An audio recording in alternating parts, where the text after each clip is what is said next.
बाजार होता, माकडांचा बाजार होता, गाढवांचा बाजार आहे, उंटाचा बाजार आहे, घोड्याचा बाजार आहे। इथं जे बाहेर फिरणारे जे लोक आहे वर्ग, त्यांचे जवळपास 100 दीडशे लग्न इथं लागायचं, त्यांची जात पंचायत इथं व्हायची। अशा पद्धतीचे सगळे कार्यक्रम सगळ्या स्तरात, हौशे गौशे नवशे भक्तवाले पाकिट प्लेअर चोर जेवढे काय ज्याला काय काय म्हणावं ते कुठंच बघायला मिळणार नाही की इथं मिळतात अशी यात्रा।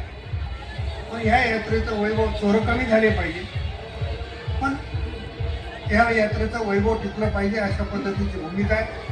पंचायत समितीनं आणि जिल्हा परिषदेनं खूप चांगलं नियोजन केलं। मनापासून मी सगळ्या अधिकाऱ्यांचं या ठिकाणी धन्यवाद करतो। सगळ्या सोयी अशाच टिकून राहण्यासाठी प्रयत्न करावे।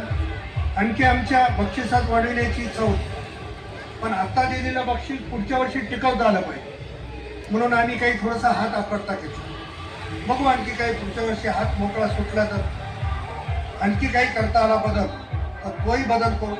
याच्यात आपल्या काही सूचना असेल माझ्या कर्मचारी बांधवाच्या, माझ्या अधिकारी बांधवाच्या, आपण करा।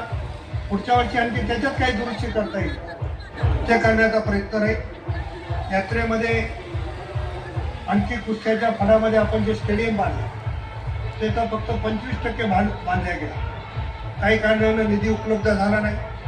माझ्या डोक्यामध्ये येणाऱ्या काही काळात राहिलेला 25% भाग बांधता आला पाहिजे, आणखी सुविधा करता आला पाहिजे। त्याच्याकडून शासनाकडून काय निधी आणता येईल तो निधी आणण्याचा माझा निश्चितपणाने प्रयत्न राहील।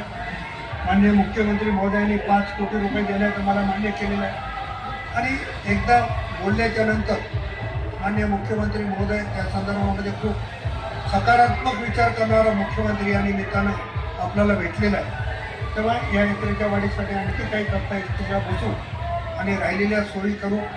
आणि सारंगखेड्याचं वारंवार मला उदाहरण दिले जाते, पण सारंगखेड्याला घडलंय काय की जयकुमार रावल जे आमचे सहकारी मित्र आहेत ते मागच्या टर्ममध्ये पर्यटन मंत्री होते, आजही ते मंत्री आहेत। पण तिथली यात्रा ही ट्रस्टच्या मार्फत चालवण्यात आहे, आणि इथली यात्रा ही जिल्हा परिषद पंचायत समिती चालवते। ट्रस्टमध्ये एक कल्ली कारभार असतो, आणि इथं मग तुम्हाला सूचना करणारे आमच्यासारखे लोकप्रतिनिधी, पुन्हा जिल्हा परिषदेला ते कोणाच्या विचाराचे आहेत ते या सगळ्याचा मिलाप पण उत्पन्न करत असतो।